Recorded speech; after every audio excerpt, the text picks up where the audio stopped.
Pemirsa, aksi pencurian pakaian dalam wanita di perkampungan Pesingkoneng, Kebonjeruk, Jakarta Barat meresahkan warga. Meski telah tertangkap CCTV, namun pelaku masih berkeliaran dan belum tertangkap polisi.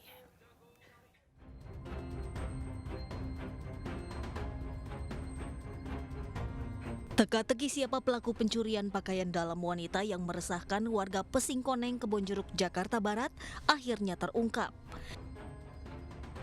Dari hasil rekaman kamera CCTV ini, nampak seorang pria dengan perawakan gemuk dan berkacamata terlihat tengah mencuri pakaian dalam wanita yang tengah dijemur. Tidak hanya itu, pelaku juga sempat mencium pakaian dalam yang diambilnya.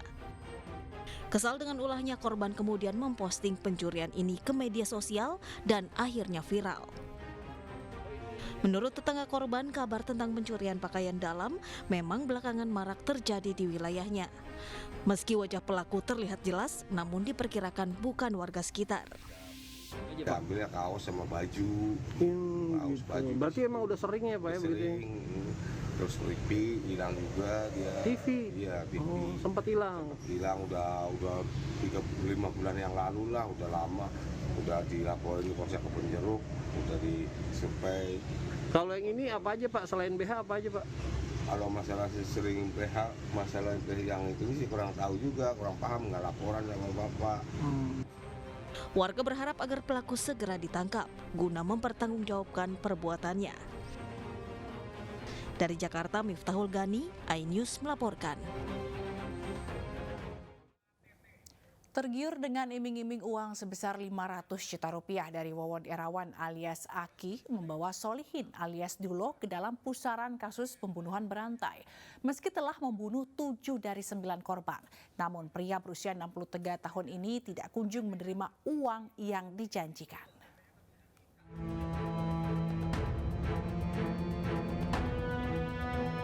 Tergiur dengan iming-iming uang sebesar 500 juta rupiah, membawa Duloh ke dalam pusaran kasus pembunuhan berantai. Doktrin dari tersangka Wawon Irawan tentang sosok sakti pemberi kesuksesan bernama Aki Banyu membuat pria yang sehari-hari berjualan es cincau ini terperangkap. Pembunuhan demi pembunuhan terus dilakukan Duloh setiap menerima perintah dari Aki Banyu yang belakangan dia ketahui adalah Wawon. 7 dari 9 korban dieksekusi oleh Duloh, baik dengan cara diracun maupun dicekik. Duloh sendiri mengaku sudah kerap menagih uang 500 juta rupiah yang dijanjikan Wawon. Namun, Wawon selalu mengelak dengan dalih uang akan diserahkan jika semua pembunuhan yang sudah dirancang selesai dilakukan.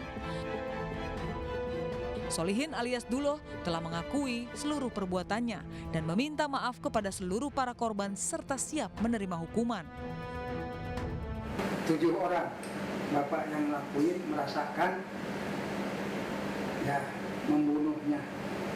Bapak terima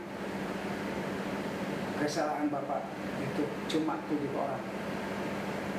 Bapak juga merasakan tapi ini perasaan disuruh nggak boleh membantah itu. Nah, bapak tuh bisa ngebantah? Ya suruhan si Wawon jangan boleh ngebantah, harus itu. Siung Wawon atau kumaha? Hah? Siung Wawon atau kumaha? Ki Banyu itu, ujung-ujungnya Ki Banyu. Penyidik Polda Metro Jaya hingga kini terus menyelidiki kasus pembunuhan berantai tersebut dan masih menunggu hasil ekshumasi terhadap jasad para korban. Saya kemudian kaget, tapi kemudian Yosua mengancam Yang Mulia. Kemudian istri saya menyampaikan dia kemudian melakukan perkosaan terhadap istri saya.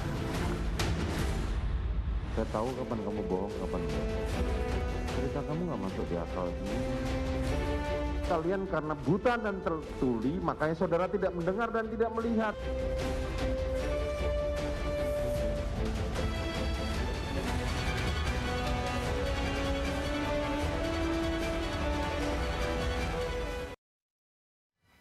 Hari ini Putri Chandrawati dan Barada Eliezer memberikan tanggapan atas replik dari Jaksa Penuntut Umum dalam kasus pembunuhan berencana Brigadir Yosua. Dalam sidang, tim penasihat hukum Putri Chandrawati mempertanyakan pernyataan penuntut umum tentang pelecehan seksual yang dialami Putri adalah hayalan.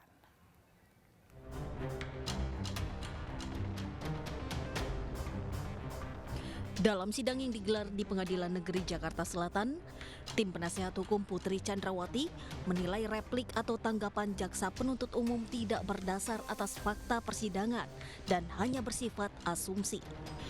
Padahal menurut tim penasehat hukum, pelecehan seksual yang dialami Putri terbukti dalam sidang. Sebelumnya dalam sidang replik, JPU meminta majelis hakim menolak seluruh nota pembelaan para terdakwa. Bahkan tim penuntut umum menyebut pelecehan seksual yang dialami Putri adalah hayalan. Asumsi penuntut umum yang menyatakan bahwa kekerasan seksual tidak terjadi pada terdakwa. Meskipun fakta di persidangan mengungkapkan terdakwa benar-benar mengalami kekerasan seksual dan hal tersebut didukung dengan 4 jenis alat bukti yang terungkap di muka persidangan dan bersesuaian satu dengan lainnya.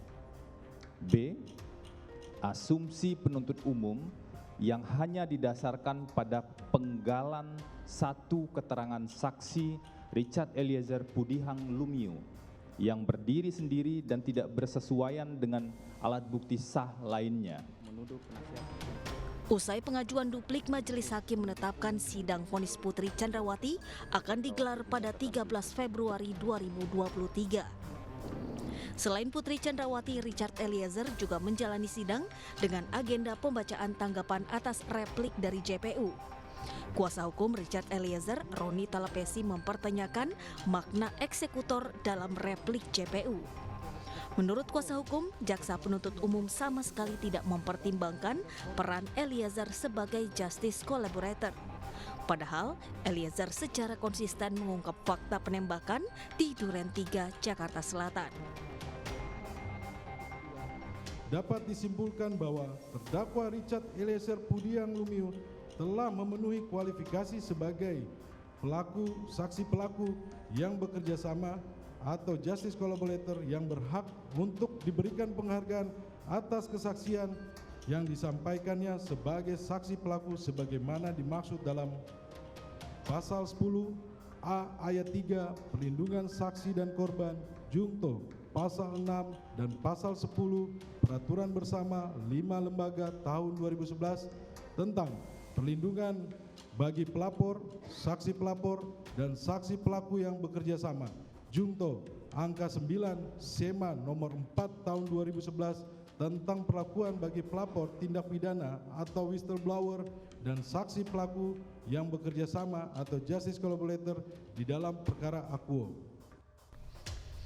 Berbeda dengan Putri, majelis hakim menetapkan sidang vonis Eliezer akan digelar 15 Februari 2023.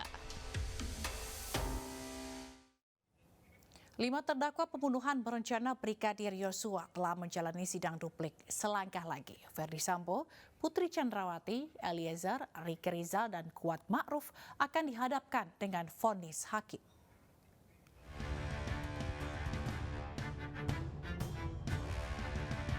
Kasus pembunuhan berencana Brigadir Nofriansyah Yosua Huta Barat mendekati babak akhir. Lebih dari 100 hari berlalu sejak sidang perdana Sambo CS digelar pada Oktober 2022. Kini Ferdi Sambo, Putri Chandrawati, Richard Eliezer, Ricky Rizal, dan Kuat Ma'ruf selangkah lagi akan menerima vonis hakim. Pekan ini kelima terdakwa telah menyampaikan duplik atas replik jaksa penuntut umum. Ferdi Sambo, Ricky Rizal, dan Kuat Ma'ruf telah menjalani sidang duplik pada 31 Januari 2023. Sementara hari ini duplik Putri Chandrawati dan Richard Eliezer dibacakan oleh kuasa hukum masing-masing. Sayangnya, isi replik penuntut umum tersebut sama sekali tidak memuat hal-hal yang substantif, bahkan tidak menjawab secara yuridis nota pembelaan dari tim penasehat hukum. Kami memohon kepada majelis hakim yang memeriksa dan mengadili perkara akuo untuk memberikan putusan sebagai berikut. 1. Menerima dalil duplik dari tim penasehat hukum dan terdakwa Kuat Ma'ruf. bahwa kami tidak sependapat dan menolak replik jaksa penuntut umum, di mana sebenarnya tidak ada fakta hukum dan argumentasi hukum yang bersesuaian dengan fakta yang terungkap di persidangan. Bahkan tidak ada hal-hal baru yang bersifat substantif yang disampaikan oleh penuntut umum dalam repliknya. Terdakwa Ferdi Sambo dan Putri diagendakan menjalani sidang vonis pada 13 Februari 2023. Terdakwa Riki Rizal dan Kuat Ma'ruf akan menjalani sidang vonis pada 14 Februari 2023. Sementara Richard Eliezer diagendakan akan menjalani sidang vonis pada 15 Februari 2023. Polisi tetapkan anak anggota DPRD Wajo yang aniaya juru parkir jadi tersangka. Selengkapnya usai jeda.